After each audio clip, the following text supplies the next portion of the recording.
Muy buenas tardes, bienvenidos una semana más. Vaya semanita, hemos seguido con tema bancario, Credit Suisse, VS ahora I'm the Captain Now, ¿no? Con este meme de Captain Phillips. ¿Vale?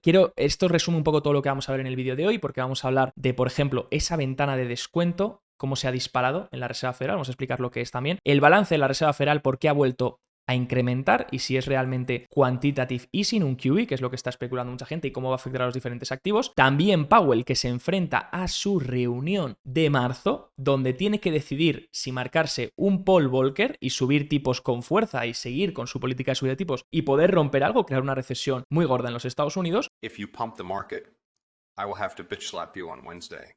Let me take this opportunity to tell you that I already sold at the top. O marcarse un Arthur Burns, que es echar para atrás y decir, bueno, mira, yo no puedo seguir subiendo, tengo que ayudar al sistema financiero porque está en estrés ahora mismo. Hablando de estrés, vamos a hablar también de ese diferencial entre el FRA y el OIS, que no deja de ser un diferencial de tipos de interés. Vamos a ver también, porque independientemente de lo que haga la Reserva Federal, si lo pensamos desde un punto de vista práctico, decimos, ¿podemos adivinar lo que haga la Fed? No estamos en la reunión. Si la Reserva Federal pausa, hay mucha gente diciendo que eso sería muy alcista para las bolsas. Vamos a ver si eso es así y también si realmente la Fed está en una postura de poder parar de subir tipos de interés. Bueno, lo primero, el balance. Se ha hablado mucho, oye, ¿por qué si la Reserva Federal lleva reduciendo el balance todos los últimos meses? Recordemos que cómo lo está reduciendo, dejando vencer los bonos. No está vendiendo bonos en mercado que tienen en balance, sino que está dejando vencer los bonos que llegan a vencimiento y no los está reinvirtiendo. Poco a poco el balance vaya reduciéndose. Fijaros los excesos desde el 2019, fijaros dónde estamos muy lejos de corregir todos esos excesos todavía. Pero es que ha habido un salto. ¿Y por qué? ¿Y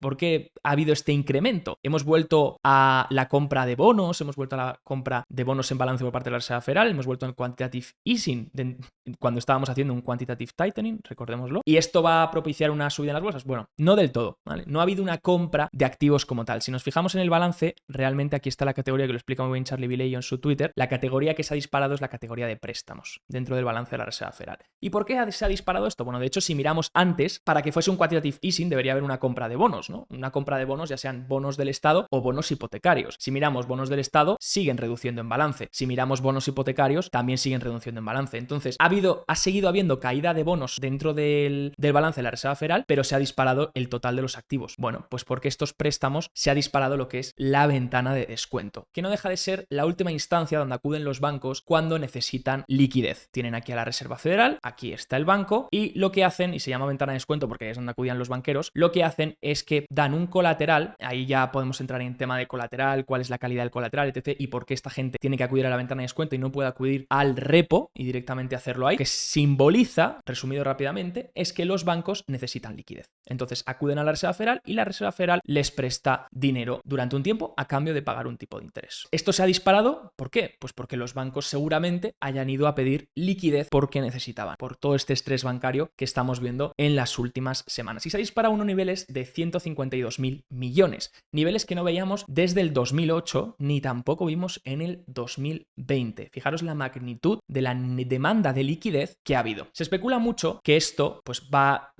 trasladarse a las bolsas. Yo lo dudo mucho. No creo que sea un quantitative easing como tal. Y creo que esto es simplemente para asegurar la liquidez de los bancos. Ahora bien, si miramos esta gráfica que comparte Bank of America, dice cuando la ventana de descuento incrementa, que es la línea azul oscura, lo que hace también los bancos es que lo primero es un símbolo, nos tenemos que quedar que esto es un símbolo de problemas de liquidez por parte de los bancos. Entonces hay problemas de liquidez por otra parte de los bancos y necesitan esa liquidez. Y la piden en última instancia al banco de último recurso, que es la Reserva Federal. Esto lo que simboliza es que los bancos también van a restringir sus demandas para prestar dinero. Entonces, lo que muestra el gráfico este, y es muy interesante, es que cuando los bancos sufren de estrés financiero, lo que ocurre es que también las condiciones financieras son más restrictivas. Los bancos prestan menos o incluso, porque obviamente tienen estrés ahora mismo financiero, o incluso si lo hacen bajo unos requisitos mucho más exigentes. Por otro lado, ayer domingo la Reserva Federal anunció esto, una medida coordinada entre bancos centrales para facilitar la provisión de liquidez en dólares. Esto lo que hace es que todos los bancos centrales se ponen de acuerdo para tener esas líneas de swap entre US dólares y en vez de hacerlo con una frecuencia de 7 días, cambiarlo a una frecuencia diaria. ¿Qué es lo que muestra esto en resumen y rápidamente? Muestra que la liquidez en dólares está muy limitada en el sistema y que los bancos centrales están poniendo medidas para asegurar los niveles de liquidez. Otra medida de liquidez o de problemas,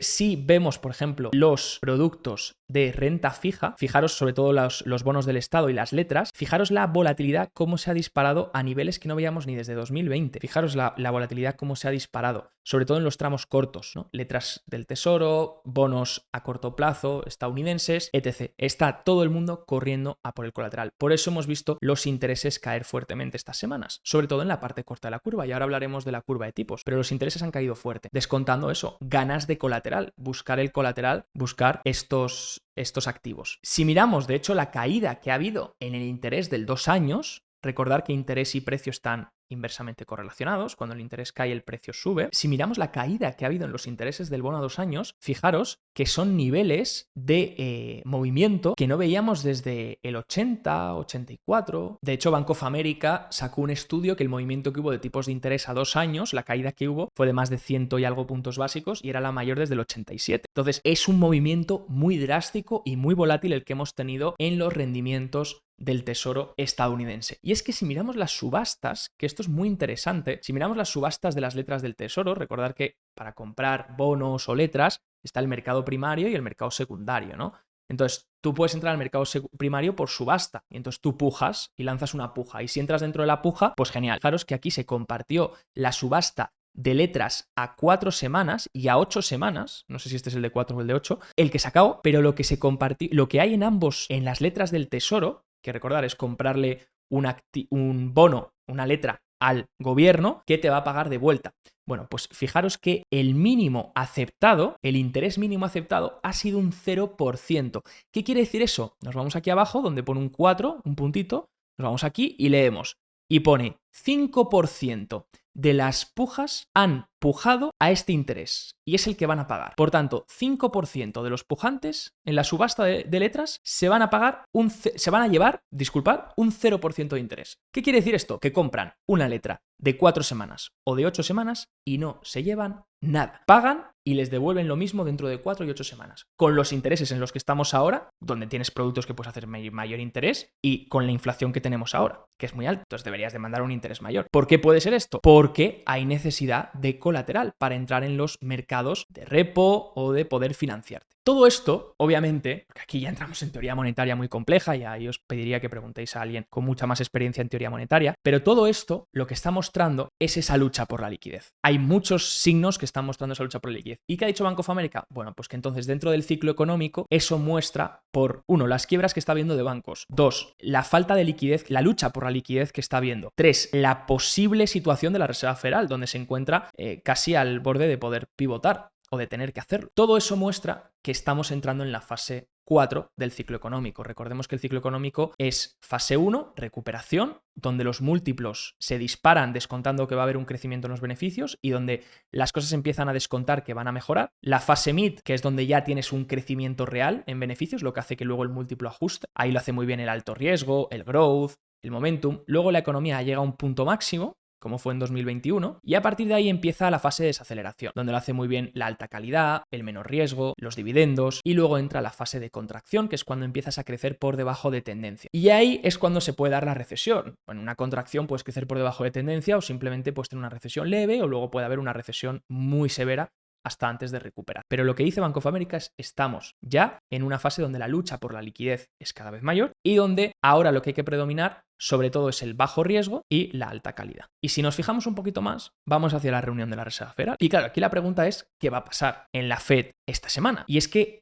el tipo de interés está en el 4,5. Y se supone que la Reserva Federal Powell cuando se sentó en el Congreso dijo tenemos que hacer que la tasa terminal sea más alta. La tasa terminal esperada era de 5,1. Queda trabajo. para llegar del 4,5 al 5,1, que era trabajo en 2023, que era su tasa esperada en 2022, en diciembre de 2022. Bueno, pues Powell dijo hace unas cuantas semanas, antes de que pasase todo esto de los bancos, dijo, tenemos que llevar la tasa de interés todavía más alta, el tipo terminal todavía más alto. Ostras, pues si lo subes de 5,1 verás, porque todavía no estás en el 4,5 y ya estás rompiendo cosas. Y la pregunta es, ahora muchos bancos están diciendo que la Reserva Federal va a pivotar. Goldman Sachs el primero, el que cuando se equivocó dijo, me equivoqué. Primero dijo, la Fed va a pivotar. Luego dijo, me he equivocado, la Fed no va a pivotar, va a seguir mucho más. Luego ha vuelto a decir, me he vuelto a equivocar, ahora va a pivotar. Bueno, pues ahora según Goldman Sachs esperan que pause en marzo, ¿vale? No es un pivot, es una pausa, que no suban. Pero es que Nomura está prediciendo que la Fed va a bajar tipos, ni pausar ni subir, bajar por 25 puntos básicos. Eso sí que sería totalmente sorprendente. Sea como sea, ¿qué está esperando el mercado de futuros? Bueno, pues espera un 70,9% de probabilidades, 70,9% de probabilidades, un 71, que sean 25 puntos básicos. ¿Sería raro ver una pausa? Para mí sí. Hay mucha gente que está especulando, de hecho un 30% especula que va a haber una pausa. Para mí sería muy raro ver una pausa a la Reserva Federal, porque creo que la Fed no quiere eso. Y porque entonces lo que tendrían que hacer es cambiar su objetivo de inflación del 2 al 3%. Y no creo que la Fed quiera eso y quiera perder toda la poca credibilidad que le falta, que le queda. Entonces, yo creo que van a ir a por 25, pero ojo, la pausa está posiblemente abierta. Y sea como sea, porque hay gente preguntando, hay gente que el argumento que usan es decir, no, si la Reserva Federal pivota, es alcista si la Reserva Federal pivota, no sé dónde lo han visto, pero dicen que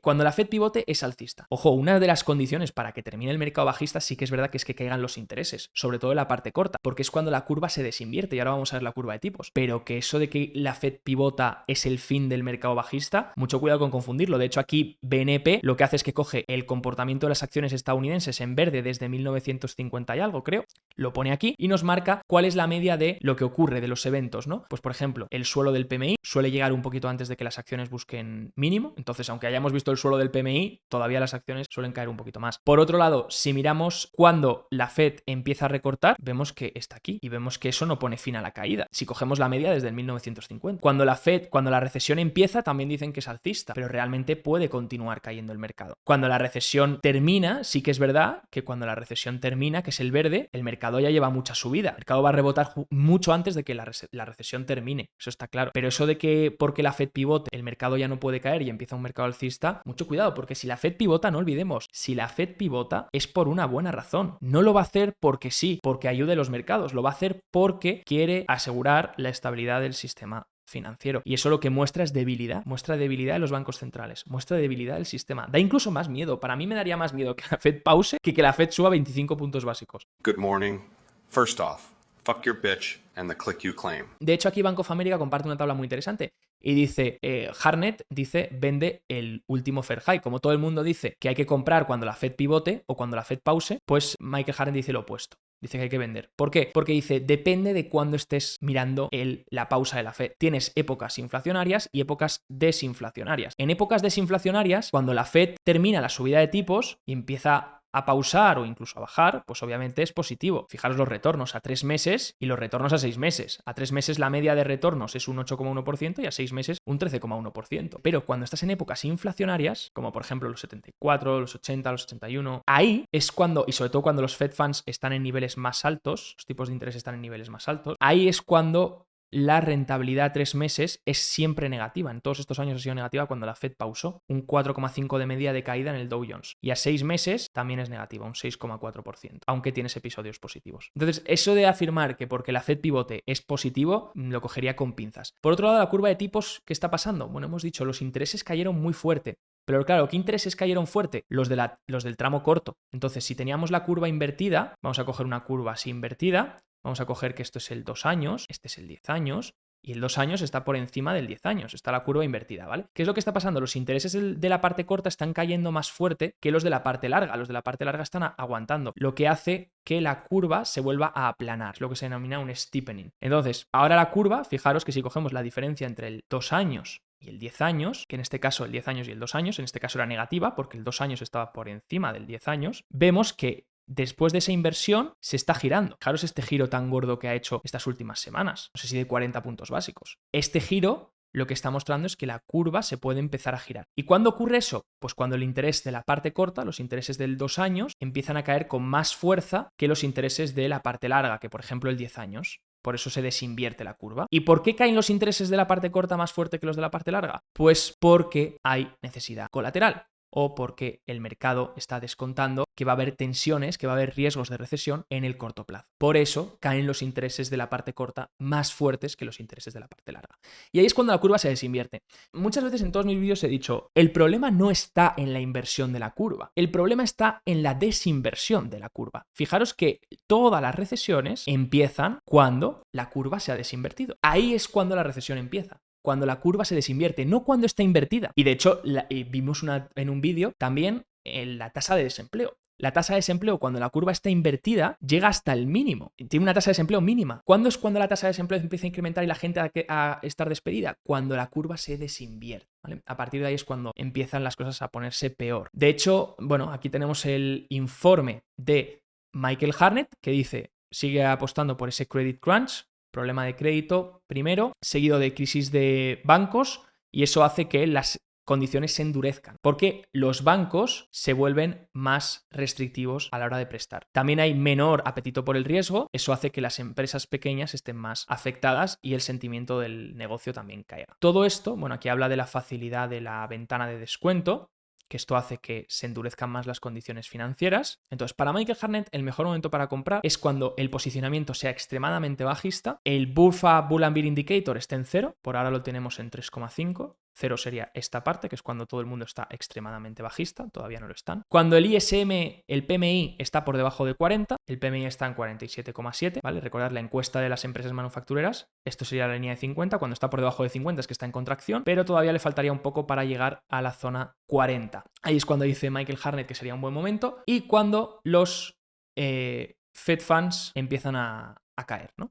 Entonces, cuando combines todas esas cosas, ¿qué pasa? Que ahora la caída de tipos de interés, si la Fed pausase o el mercado descontándolo, no tiene por qué ser alcista. Puede ser que esté descontando otra cosa, que esté descontando que algo se ha roto. El vídeo de hoy está patrocinado por Bison Trade, el broker online de Miralta Bank, entidad española regulada y supervisada por el Banco de España y la CNMV. Su objetivo es dar un servicio de alta calidad poniendo foco en las siguientes áreas: seguridad, banco y broker regulados, multiplataforma, tecnología avanzada, acceso a multiproducto, acciones, fondos, renta fija, opciones, divisas y mucho más. Y mi parte favorita, la educación y formación para los clientes. Ofrecen tarifas muy competitivas en relación a otros bancos españoles y una atención al cliente excepcional. Visita bisontrade.com y podrás ver más información o probar su plataforma demo. Miremos qué es lo que lo hace mejor en este tipo de escenarios. Tenemos el Goldilocks, que era lo que se descontaba a inicio de año. Ya vemos que poco a poco esa probabilidad se va eliminando y nos vamos hacia Quad 3, Quad 4. Entonces ahora los riesgos, ¿cuáles son? De deflación, si realmente entramos en una recesión gorda y se empiezan a romper más cosas. ¿Qué estaba apuntando deflación? Bueno, pues la huida al colateral, la caída de intereses que hemos tenido estas semanas, cómo se han comportado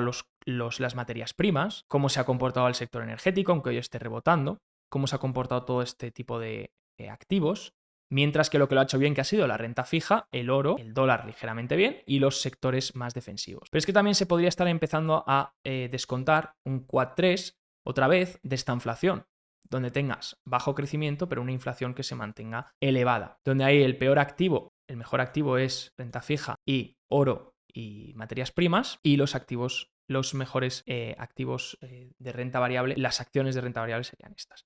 Sea como sea, una buena zona donde estar obviamente es sectores más defensivos. Oro lo está haciendo muy bien estos días, descontando la caída de los tipos de interés reales, también descontando que a lo mejor los bancos centrales no van a poder controlar la inflación en el futuro y las expectativas de inflación se van a volver a disparar. Y lo que se ha vendido sobre todo es lo más cíclico. ¿Por qué? Por miedo a que el mercado esté entrando en una posible recesión. Si tenemos el oro, por ejemplo, el oro hemos dicho en escenarios de Quad 3 y Quad 4, escenarios de deflación y de esta inflación lo hace bastante bien. De hecho, por eso está rompiendo este máximo. Hoy veíamos la onza cotizar a $2.000, este es el ETF GLD, para mirar el gráfico.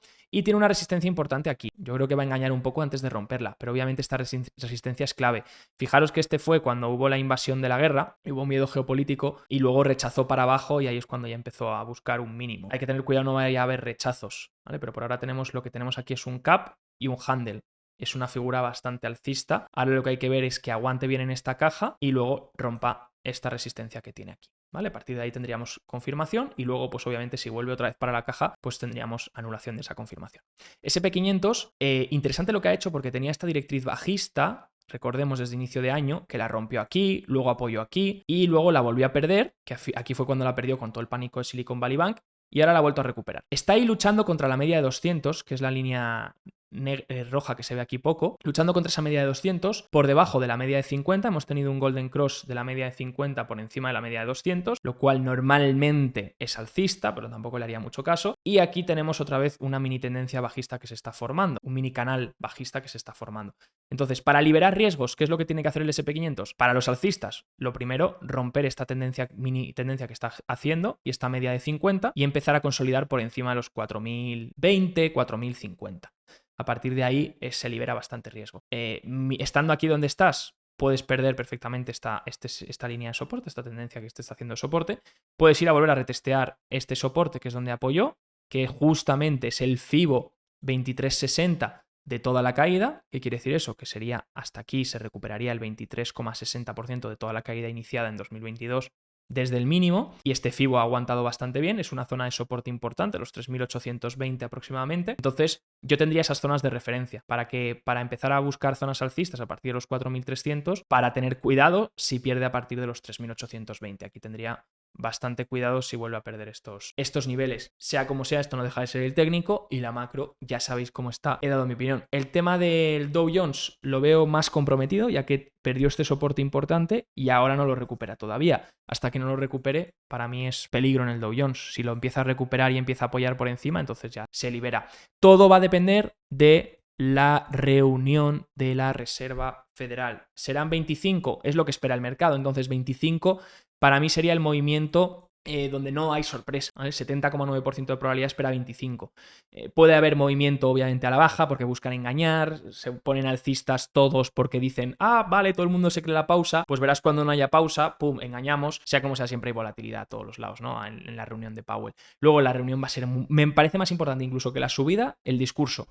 Y haga lo que haga, si sorprende con una pausa, puede parecer alcista, pero ojo, cuidado si sorprende con una pausa que pueda parecer alcista, porque de nuevo tengo mis dudas, sea como sea, escucho vuestras opiniones. Seguimos con esta tesis que compartí hace ya 3 meses más o menos, porque esto siempre cojo la misma slide, pero este vídeo ya tiene bastantes meses. El mercado descontaba un escenario Goldilocks, las condiciones financieras se aflojaron, la inflación volviendo a repuntar, la Fed volvió a ponerse más hawkish y los intereses descontaban condiciones financieras otra vez más duras, y al final mercado acaba descontando recesión porque algo se rompe. Para mí este es el bucle en el que está la Reserva Federal. Hasta que no vea algo que crea que haga que salga la Reserva Federal de aquí, creo que es un bucle que puede volver a repetirse incluso varias veces. Puede que ahora solventen esta situación, puede que el mercado vuelva a descontar Goldilocks, otra vez tal, la inflación vuelva a repuntar y otra vez, hasta que la Fed tenga la oportunidad de o bien conseguir que el sistema sea seguro y que no haya una recesión gorda,